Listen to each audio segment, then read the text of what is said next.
네, 아직도 깨닫지 못하느니라 하시니라. 아멘.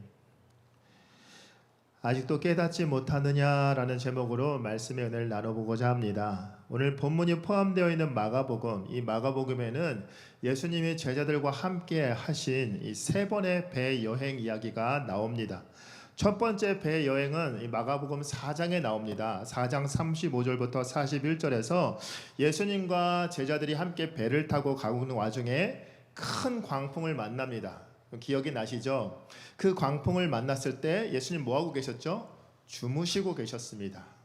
주무시고 계시던 예수님, 막 제자들이 막 깨웁니다. 예수님 큰일 났습니다. 우리 다 죽게 생겼습니다. 지금 잠이 오십니까? 그때 예수님께서 어떻게 하셨죠? 전혀 당황하지 않으시고 일어나셔서 잠잠하라 라고 하니까 그 배를 집어삼킬 것 같았던 풍랑이 사그러듭니다. 그러자 제자들이 수군거립니다. 아니 저분 도대체 누구이시길래, 저분이 누구이시길래 바람과 바다도 저분의 말씀에 순종하느냐. 제자들은 바람과 바다를 잠잠케 하신 이 예수님의 놀라운 기적의 현장에서 생생하게 눈으로 보았는데, 정작 그 놀라운 기적을 일으키신 분이 누구인지에 대해서는 전혀 생각하지 못했습니다. 두 번째 여행은 마가복음 6장에 나와 있습니다. 6장 45절부터 52절에서 주님은 오병이어의 기적을 일으키신 후에 예수님은 본인이 직접 사람들을 보낼 테니 너희 저쪽으로 먼저 가 있어라 라고 말씀하십니다. 무리를 보내신 후에 예수님께서 기도하러 가시고 날이 저물어 밤이 되자 바람이 거세져서 제자들이 타고 있던 배가 또 이제 휘청거리기 시작합니다. 노를 젓고 있는, 힘겹게 노를 젓고 있는 것을 보시고 예수님이 제자들을 찾아서 물 위를 걸어가십니다. 물 위를 걸어오시는 예수님의 모습을 본 제자들이 깜짝 놀랍니다. 어떻게 사람이 물 위를 걸어올 수 있을까 상상도 하지 못했기 때문에 예수님을 귀신이나 유령으로 생각했습니다. 그리고 예수님께서 배에 올라오신 후에 바람이 자기들이 지금 엄청 힘겹게 노를 젓게끔 만들었던 그 풍랑이 또 멈춰들자 또 한 번 놀랍니다. 이에 대해서 성경은 이렇게 말합니다. 마가복음 6장 52절에 이렇게 기록되어 있습니다. 이는 그들이 그 떡 떼시던 일을 깨닫지 못하고 도리어 그 마음이 둔하여졌음이었더라. 아멘. 제자들이 바로 얼마 전이죠. 몇 시간도 안 됐습니다. 바로 얼마 전에 오병이어의 기적, 정말 말도 안 되는 기적을 경험했음에도 불구하고 지금 좁디 좁은 인간의 사고의 묵직은 갇혀서 어떻게 사람이 물 위를 걸어올 수 있느냐, 지금 상상도 하지 못했던 일이 벌어졌기 때문에 예수님을 지금 귀신으로 착각했던 겁니다. 그리고 오늘 본문에서 예수님은 제자들과 함께 하신 세 번째 배 여행 이야기가 나옵니다.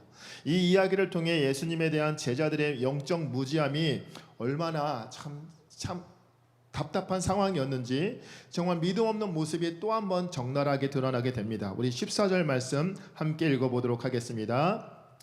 제자들이 떡 가져오기를 잊었음에 배에 떡 한 개밖에 그들에게 없더라. 아멘. 제자들이 지금 뭘 잊었다고요? 떡을 챙기는 걸 잊었다라고 말하고 있습니다. 그래서 지금 떡이 그들 수중에 한 개밖에 없다라고 말하고 있습니다. 바쁘게 지금 움직이고 있었기 때문에 미처 지금 저희야 뭐 편의점도, 이게 올라가면 편의점도 있고 마트도 있잖아요. 또 쿠팡으로 시키면 바로 다음날 배송이 됩니다. 근데 전혀 그런 게 없는 시대였잖아요. 그런 시대 속에서 바쁘게 사역을 하다가 배를 탔는데 막상 양식을 챙기지 못한 겁니다.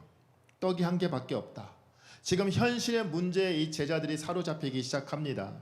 예수님께서 배가 고프니 이제 식사하자라고 말씀하시면 어떻게 하지? 제자만 12명이고 예수님까지 합하면 성인 남자 13명인데 이 13명이 떡 하나 가지고 어떻게 허기를 채울까? 떡이 하나밖에 없다라고 말씀드리면 예수님께서 왜 진작에 미리미리 챙기지 않았냐라고 화내기라도 하시면 어떻게 할까? 지금 마음이 막 힘들어지기 시작합니다. 이런 생각과 걱정들로 머릿속에 가득 차서 서로 예수님이 떡 이야기 하실까봐, 식사 얘기하실까봐 눈치만 보고 있습니다. 그러나 이어지는 말씀을 보면 제자들이 예수님께 책망받는 이유는 제자들이 걱정했던 것처럼 떡을 준비하지 못했기 때문이 아닙니다.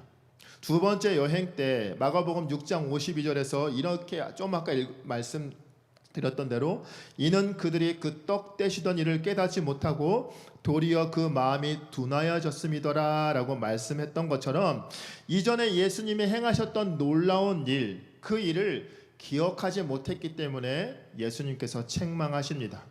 떡이 하나밖에 없다, 한 개밖에 없다, 이걸로 어떻게 우리가 다 밥을 먹지? 지금 이 문제로 전전긍긍하고 있는 제자들을 향해 예수님께서 이렇게 말씀하십니다. 15절 말씀 함께 읽어보겠습니다. 예수께서 경고하여 이르시되 삼가 바리새인들의 누룩과 헤롯의 누룩을 주의하라. 아멘. 예수님께서 바리새인들과 헤롯의 누룩을 주의하라라고 말씀하십니다.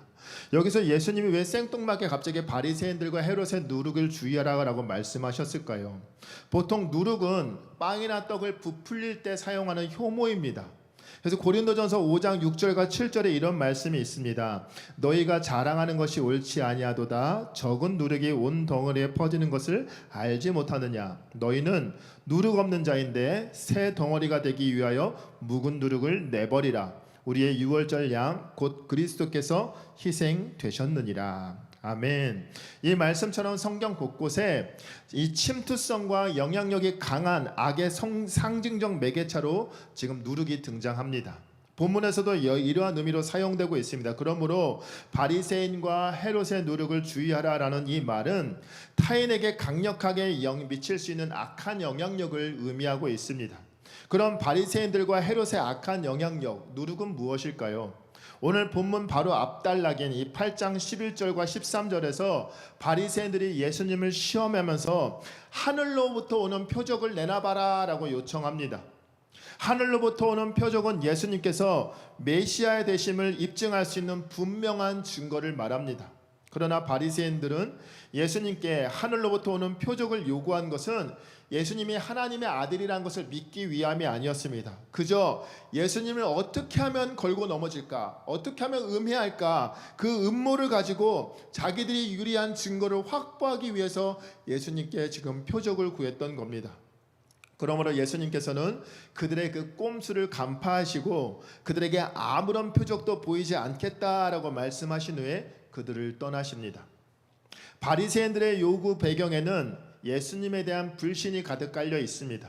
그리고 불신의 이유는 예수님의 메시지가 지금 자신들이 강조하는 장로들의 유전을 기반으로 하는 그 자기들의 그 종교관, 그것과 맞지 않았기 때문입니다. 자기들의 기득권을 한꺼번에 잃어버릴 수 있었기 때문에 예수님을 그토록 부정했던 겁니다. 그러므로 예수님이 말씀하신 바리새인의 누룩은 하늘로부터 오는 분명한 표적을 보아야만 예수님을 믿을 수 있다라는 그 악한 의도와 형식주의에서 비롯된 그들의 그 독선, 그들의 그 위선적인 모습을 의미하고 있습니다. 헤롯 또한 마찬가지입니다. 예수님의 하나님 나라의 선포와 하나님 나라의 도래를 알리는 증거와 증언을 통해 예수님의 소식을 듣게 됩니다. 그러나 헤롯의 관심은 하나님의 나라가 아니라 자기의 왕국을 어떻게 하면 계속해서 유지할 수 있는가, 자기의 체면을 유지하는 것에 그는 관심이 있었을 뿐입니다. 그러므로 헤롯의 누룩은 세속적이고 불신앙적인 삶을 의미하고 있습니다. 이들 역시 바리새인들과 마찬가지로 예수님께 눈에 보이는 표적을 구하는 악한 모습을 보여주고 있습니다. 이러한 문맥들을 고려한다면 예수님께서 바리새인과 헤롯의 누룩을 주의하라라고 말씀하신 이유가 분명해집니다. 그들이 가지고 있는 그 악한 영향력, 즉 다른 사람을 부패시킬 수 있는 힘, 다른 사람의 믿음을 저하시킬 수 있는 힘, 그런 힘이 있기 때문에, 그런 악한 영향력이 있기 때문에 너희는 그들을 조심해라. 그들로 인해서 너희의 신앙이 약해질 수 있다라고 지금 경고하고 계신 겁니다. 다시 말해 자기들만의 율법 해석과 전통에 집착해서 하나님의 계시마저 배척하는 이 바리새인들의 종교적인 영향력과 자기 왕국의 유지만을 지금 머릿속에 생각하고 있는, 그리고 하나님의 통치에 대해서는 전혀 무관심한 이 헤롯의 영향을 받지 않도록 조심하라. 그래서 너희가 그것에 영향을 받으면, 노출되면 너희의 신앙이 흔들릴 수 있다라고 지금 경고하고 계신 겁니다. 그러나 안타깝게도 어리석은 제자들은 예수님의 말씀을 전혀 이해하지 못합니다. 제자들은 예수님의 이 누룩 비유를 듣고서 핵심에서 벗어난 문제만을 가지고 계속해서 염려하기 시작합니다. 큰일 났다. 예수님이 떡이 하나밖에 없는 것을 눈치채신 것 같다. 그래서 우리가 떡을 챙기지 못한 것에 대해서 지금 예수님이 돌려서 말을 하시는 것 같다. 누룩 이야기 왜 하겠니 지금? 떡 때문이지 않냐. 그러게 누가 좀 챙기지. 왜 정신 놓고 안 챙겨가지고 지금 이 분위기를 이렇게 만드냐. 그들끼리 지금 난리가 났습니다. 참으로 어이가 없지 않습니까? 바리새인들과 헤롯이 자신들의 종교적 정치적 틀을 깨지 못해서 예수님을 오해한 것도 너무 안타깝지만 그들의 입장에서는 한편으로도 이해가 됩니다. 그들은 예수님이 어떤 분이신지를 잘 몰랐기 때문에 모르니까 그럴 수도 있지라고 생각할 수 있습니다. 그런데 제자들은 어떻습니까? 제자들은 예수님이 어떤 분인지를 모르는 사람들이 아니잖아요. 3년을 예수님과 같이 붙어 다녔는데 예수님과 동행한 제자들이 지금 예수님이 어떠한 분이신지에 대해서 지금 전혀 모르고 있는 답답한 모습을 보여주고 있습니다. 그 모습을 보고 있는 예수님, 지금 자기들끼리 막 수근수근 걱정하고 있는 그 모습을 보고 있는 예수님은 얼마나 속이 터지셨을까요? 제자들의 이러한 오해는 예수님은 누룩을 비유적으로 말씀하셨지만 예수님의 말씀을 지금 문자적으로 그대로 이해했기 때문입니다. 제자들은 예수님의 말씀하신 누룩이 문자 그대로만 생각해서 그 이상의 뜻은 전혀 헤아리지 못했습니다. 그저 떡이 없는 이 불편한 상황 때문에, 이 현실 때문에 예수님께서 지금 누룩 이야기를 꺼내신다라고 이해했습니다. 따라서 떡이 하나밖에 없다라는 이 현실의 문제로 인해서 예수님의 누룩 비유를 묻자 그대로 떡에 대한 말씀으로 오해를 해버린 것입니다.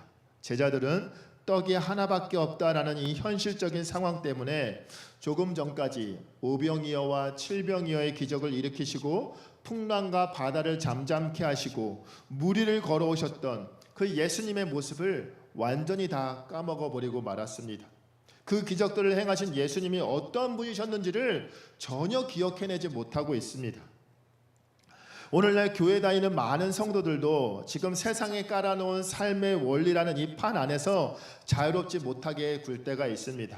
그러나 세상이 깔아놓은 판 위에 살아가면서 신앙의 중심도 없고 하나님을 향한 기대와 소망도 없이 오직 종교라는 껍데기만 취한 채 자기의 유익과 권세를 얻어낼 궁리만 하고 살아가고 있다면 우린 바리새인들과 헤롯과 다를 바가 없을 겁니다. 그건 주님이 원하시는 제자의 모습이 아닙니다. 그래서 예수님은 그것들을 주의하라라고 말씀하신 겁니다. 경건의 모양은 충분히 갖추고 있지만 경건의 능력은 없는 바리새인들의 누룩, 현실에 집착하여서 세상이 말하는 행복을 쫓아서 물질과 권력, 어떻게 하면 더 많은 부자가 될까, 어떻게 하면 더 성공할 수 있을까, 거기에 혈안이 되어 있는 헤롯의 누룩, 그 누룩이 우리 교회와 우리의 신앙을 좀먹지 않도록 주의하시길 소망합니다. 예수님이 어떤 분이신지도 모르고 예수님이 하신 말씀의 의미도 전혀 깨닫지 못한 채 아직도 떡이 하나밖에 없는데 어떡하냐라고 지금 수근거리고 있는 이 어리석은 제자들을 향해 주님이 말씀하십니다. 17절 말씀 함께 읽어보겠습니다. 예수께서 아시고 이르시되 너희가 어찌 떡이 없으므로 수근거리느냐, 아직도 알지 못하며 깨닫지 못하느냐, 너희 마음이 둔하냐. 아멘. 이 17절 말씀을 묵상하다가 오늘 설교 제목을 짓게 되었습니다. 아직도 깨닫지 못하고 있느냐, 아직도 모르겠니? 마가복음 6장 두 번째 배 여행에서 예수님이 물 위를 걸어오시고 바람이 잠잠해졌을 때도 제자들이 막 예수님을 귀신 취급하면서 두려워하자 예수님이 떡 떼시던 일을 깨닫지 못하고 마음이 둔하여졌구나라고 책망하신 적이 있습니다. 오병이어의 기적이 일어난 지 얼마 되지도 않았는데 아직도 너희는 내가 누구인지 모르는 거니? 라고 말하고 있습니다.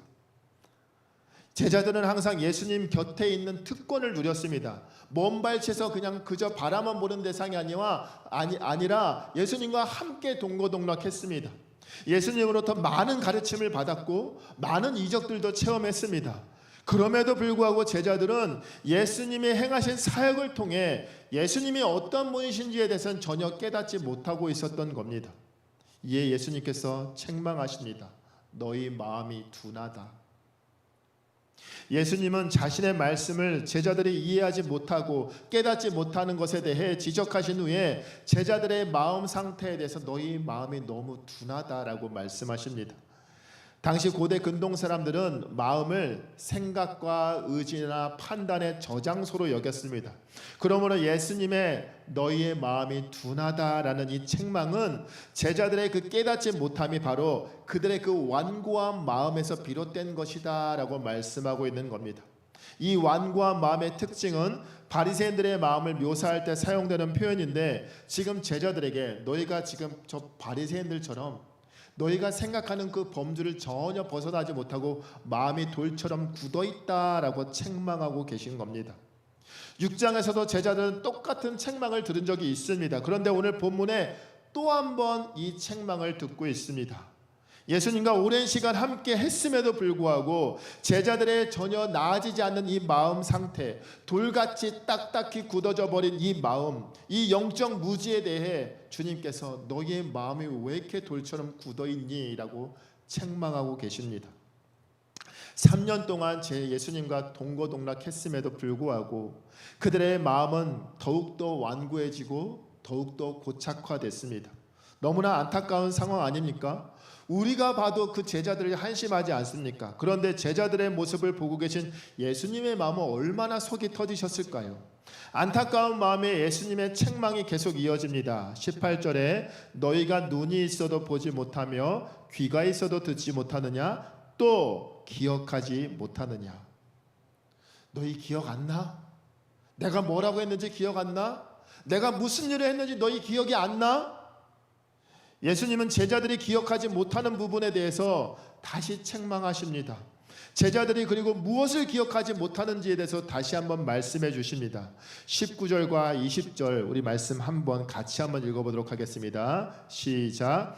내가 떡 5개를 5,000명에게 떼어줄 때에 조각 몇 바구니를 거두었더냐? 이르되 12이니이다. 또 7개를 4,000명에게 떼어줄 때에 조각 몇 광주리를 거두었더냐? 이르되 7이니이다. 아멘. 예수님께서 얼마 전에 일어났었던 오병이어의 사건, 칠병이어의 사건을 제자들에게 떠올리게 해주십니다. 얘들아, 내가 떡 5개로 5,000명을 먹였을 때 조각 몇 바구니를 거두었더냐? 제자들이 말합니다. 예수님, 12바구니였습니다. 내가 떡 7개로 4,000명 먹일 때 조각 몇 광주리를 거두었니? 예수님, 7바구니 거두었습니다. 성도님들, 예수님께서 왜 지금 오병이어와 칠병이어 사건을 언급하실까요? 제자들이 지금 떡이 하나밖에 없다라는 이 현실적인 문제로 인해 불안하고 수군거렸습니다. 그러나 제자들은 정작 가장 중요한 걸 놓치고 있었습니다. 바로 불과 얼마 전에 오병이어와 칠병이어의 기적을 일으키셨던 예수님께서 그들과 함께하고 계신다라는 사실을 말입니다. 그것을 깨닫지 못했던 겁니다.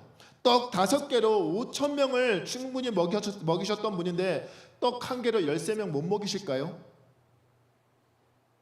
왜 대답이 없으시죠? 못 먹이실까요? 배에서는 그게 안 되나요? 아니, 떡 5개로 5,000명 먹였다니까요. 1개로 13명 못 먹이실까요? 먹이시고도 남죠. 오병이어와 칠병이어의 사건은 지금 예수님의 능력에 대해서 부인할 수 없는 사건이었습니다. 그 기적의 현장에서 12바구니와 7광주리를 거둬들인 사람들이 누구였나요? 이 제자들 아니었습니까? 그런데 제자들은 그 기적을 통해 아무런 교훈을 얻지 못했습니다. 그래서 예수님이 지금 이거에 대해서 책망하고 계신 겁니다. 예수님은 제자들이 이전에 그렇게 큰 기적을 체험했음에도 불구하고 그 기적을 일으키신 분이 그 예수님이 어떤 분이신지 전혀 깨닫지 못한 채 지금 떡 1개 가지고 우리 13명 어떻게 해? 라고 걱정하고 있는 현실의 염려에 대해 가득 차 있는 이 제자들의 이 못난 모습을 안타깝게 여기셨던 겁니다. 그래서 다시 한번 제자들에게 과거에 경험했던 오병이어와 칠병이어의 그 사건을 다시 한번 떠올리게 해주신 겁니다. 내가 그때 그랬지 않니? 근데 왜 떡 하나밖에 없다고 왜 걱정하니? 기적을 일으킨 주인공인 내가 너희들에게 주고자 한다면, 내가 한다고 하면 이 하나 갖고 너희 못 먹여 살리겠니? 아직까지 지금 그걸 깨닫지 못하고 떡이 하나밖에 없는 것 때문에 왜 지금 걱정하고 두려워하고 있느냐? 왜 내 눈치 보고 있니? 지금 책망하고 계십니다. 사랑하는 성도님들, 떡 5개로 5,000명을 배불리 먹이시고 12바구니를 거두신 분이 누구십니까? 예수님 아니십니까? 떡 7개로 4,000명을 먹이시고 7 광주리가 남게 하신 분은 다른 분이십니까? 똑같이 예수님입니다. 그럼 떡이 하나밖에 없으면 능력을 발휘하지 못하실까요? 5개 이상은 돼야지 그렇게 하실 수 있을까요? 아니지 않습니까? 13명 눈 깜빡할 사이 그냥 기적은 충분히 일으키실 수 있는 분 아닙니까? 그러므로 제자들이 떡이 없다고 해서 불안해하고 수근거릴 것이 아니라 우리에게 지금 떡이 비록 하나밖에 없지만 얼마 전에 오병이어와 칠병이어의 사건을 기억해 봐라. 하나님, 우리 예수님이 우리와 함께하고 계시지 않냐? 떡이 하나밖에 없어도 걱정할 거 없다. 그렇게 나왔어야죠. 우리가 지금 떡 하나밖에 없지만 이 부족한 거 주님이 채워주실 거야, 믿습니다 라고 나와야 되지 않았겠습니까? 그런 믿음이 제자들에게 지금 없었던 겁니다. 제자들이 가지고 있던 이 떡 하나는 오병이어와 칠병이어의 기적을 기억할 수 있는 매개체였습니다. 그리고 더 중요한 것은 그 떡 하나가 바로 배 안에 함께 계신 예수님이 생명의 떡이라는 사실을 기억할 수 있는 그 의미가 있는 물건이었다는 겁니다. 요한복음 6장 35절과 51절 말씀 우리 한번 같이 읽어볼까요? 함께 읽겠습니다.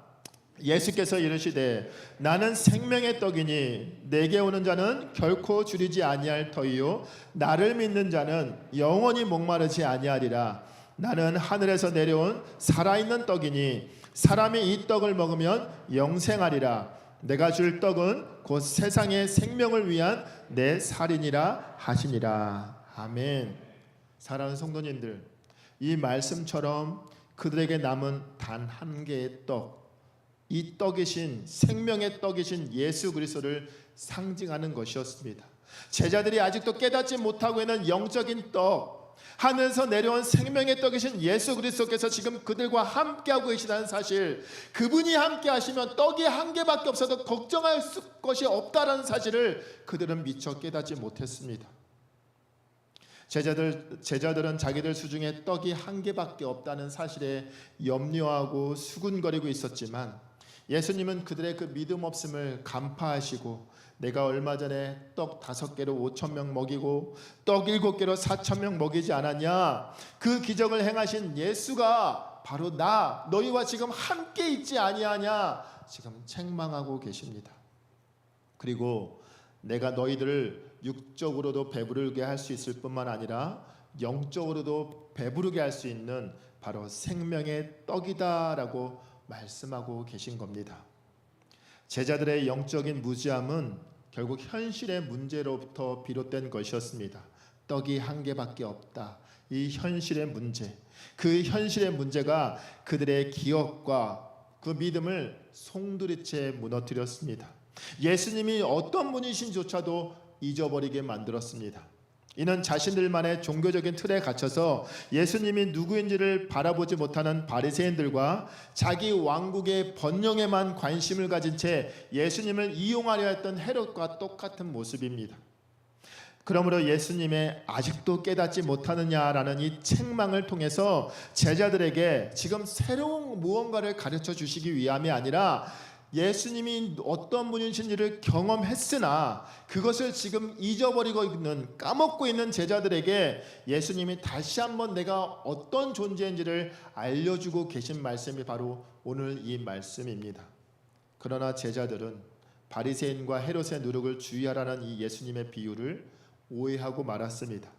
떡이 하나밖에 없다는 현실적 문제에 매여서 예수님의 가르침을 제대로 알아먹지 못합니다. 이런 오해는 제자들도 자신들만의 율법 해석에 갇혀 예수님의 하나님 나라를 선포하는 받아들이지 못했던 바리새인들과 마찬가지로 자기 왕국의 유지에만 혈안되어 있던 헤롯과 똑같은 모습을 보여주고 있습니다. 이에 예수님은 오병이어와 칠병이어의 사건을 망각하고 있음을 책망하고 계셨던 겁니다. 남은 떡 조각 바구니, 그 개수를 언급하면서 배 안에 떡이 하나밖에 없는 현실에만 붙들려 있을 것이 아니라 오히려 그거를 통해서 과거를 보고 기억하면서 그 기적을 일으키셨던 분이 누구냐? 지금 그분이 너희와 함께하고 있다라고 콕 집어서 말씀하고 계십니다. 제자들은 떡이 부족하다는 현실을 볼 것이 아니라 오병이어와 칠병이어의 기적을 베풀어 주신 분이 지금 바로 자신들의 눈앞에 계시다라는 지금 이 현실을 바라봤어야 되는데 생명의 떡이신 주님을 바라보지 못했습니다. 놓쳐버리고 말았습니다.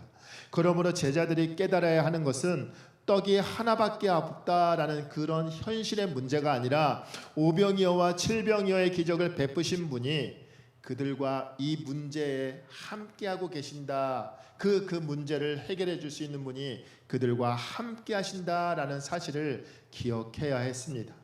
사랑하는 성도님들, 제자들은 이 현실의 문제만 갇혀서 예수님이 어떤 분이신지를 다 잊어버리고 말았습니다. 영적으로 무뎌졌고 3년 동안 예수님과 동행했음에도 불구하고 누구보다 그 마음이 완악해져 버렸습니다. 우리는 어떻습니까? 우리는 제자들과 다릅니까? 아니면 비슷합니까? 여기 계신 분들 중에는 수년 동안 신앙생활 하신 분들 계시고 수십 년 하신 분들도 계시고 몇 개월 안 되신 분들도 계실 겁니다. 그런데 우리도 제자들과 똑같은 모습을 보일 때가 있지는 않은지 돌아보시기 바랍니다. 제자들의 이 믿음 없는 모습, 완고한 모습에 대해서 한심하다라고 여기는 우리를 향해 주님은 말씀하십니다. 너희도 똑같다. 아직도 너희도 깨닫지 못하고 있느냐? 생명의 떡인 나 하나로 충분한데 너희는 왜 자꾸 다른 곳을 바라보고 있고 다른 데 지금 엉뚱한 데 마음을 빼앗기고 있느냐? 왜 걱정하고 있느냐? 말씀하고 계십니다. 안타깝게도 오늘날 우리 역시 세상에 떡이 없음에 대해서 떡이 하나밖에 없다는 현실의 문제에 사로잡혀서 예수님을 잊어버릴 때가 많지 않습니까? 제가 바로 그런 사람이었던 것 같습니다. 겉으로 봐서는 전혀 상상이 안 되겠지만 강남 출신이었던 제가 고생을 꽤나 했습니다. 그래서 등록금을 못 내서 다니던 음악신학교에서 잘린 적도 있습니다. 저한테 그게 트라우마였습니다. 재적 처리 문자가. 그래서 제가 재적을 당하고 다시 총신의 꿈을 꾸고 정말 어렵게 고시원에서 4년을 살면서 공부를 해서 총신에 이제 합격을 하는 영광을 누렸습니다. 근데 문제는 입학금이 없는 거였습니다. 입학금을 안 내면은 재적 처리가 되는 거 아시죠? 한번 재적 처리를 당했기 때문에 저한테 그게 트라우마로 남아 있어서 이번에도 재적 처리를 당한다면 난 다시는 이 길 안 간다라는 생각까지도 했습니다. 시간은 다 계속해서 흘러가고 총신 입학 이제 얼마 남지 않은 시간에 지금 생각지도 못한 누군가로부터 부모 어머님께 전화가 왔습니다. 재훈이 이 집에 꼭 필요한 것 같아서 하나님 마음을 주셔서 값지게 쓰세요라고 해서 돈을 200만 원을 보내주셨습니다. 저랑은 전혀 관련이 없는 분이십니다. 그리고 당시에 또 은값이 폭등해서 저희 집에 있는 모든 은수저와 은젓가락을 다 싸그리 모아서 팔아가지고 어찌어찌 모아서 등록금을 내고 제가 총신을 들어갔습니다. 그리고 그곳에서 목사님을 만나게 되었죠.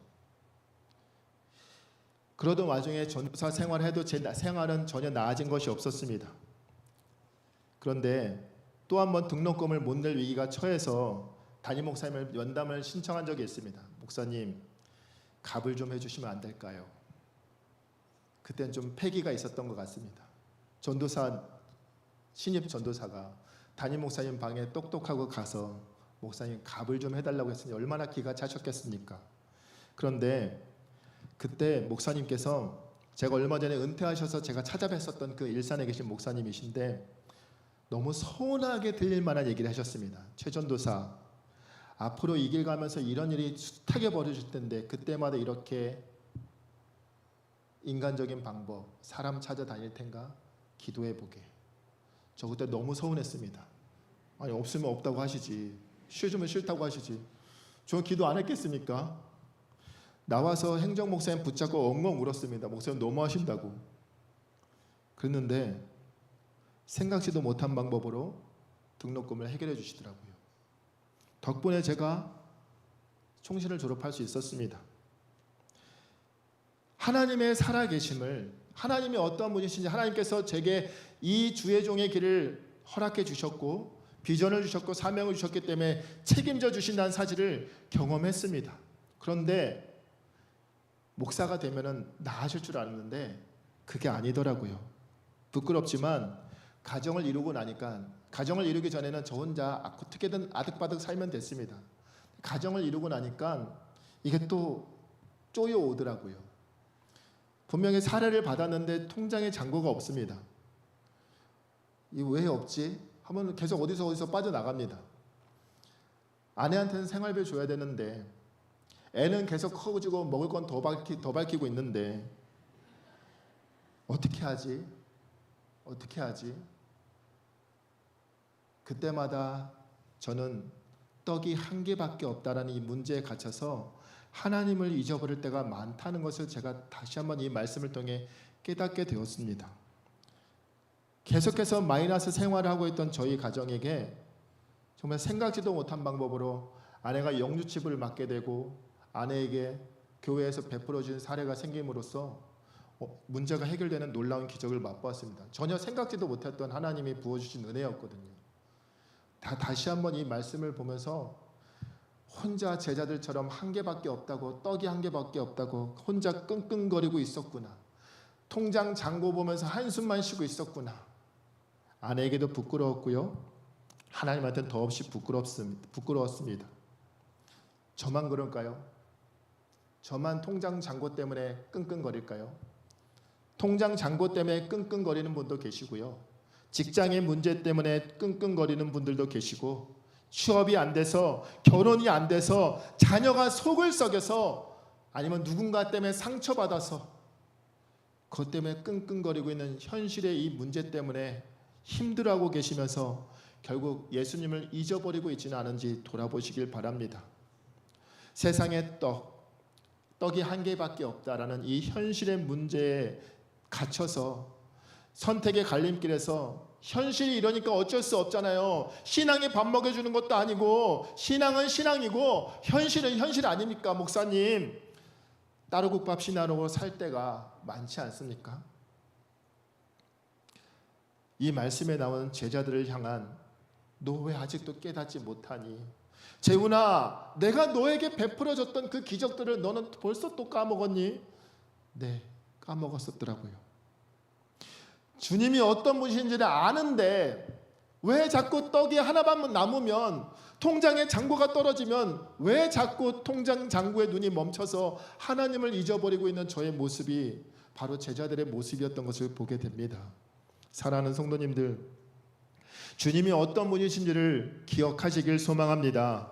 우리 그리스도인들은 세상의 떡인 현실에 매여 사는 존재가 아니라 생명의 떡이신 주님께 매여 사는 존재임을 기억하길 소망합니다. 세상이 깔아놓은 그 판 위에서 그 가치와 기준을 쫓아가다 보면 늘 세상의 떡은 부족하게 느껴질 수밖에 없습니다. 왜냐하면 세상은 떡을 위해, 그것을 채우기 위해 살아가기 때문에 우리는 결코 그것을 다 채울 수가 없습니다. 아무리 채우고 채워도 허기 줄 수밖에 없습니다. 그리고 그렇게 살아가면, 세상의 떡을 쫓아가다 보면 하나님께서 원하시는 삶을 살 수가 없습니다.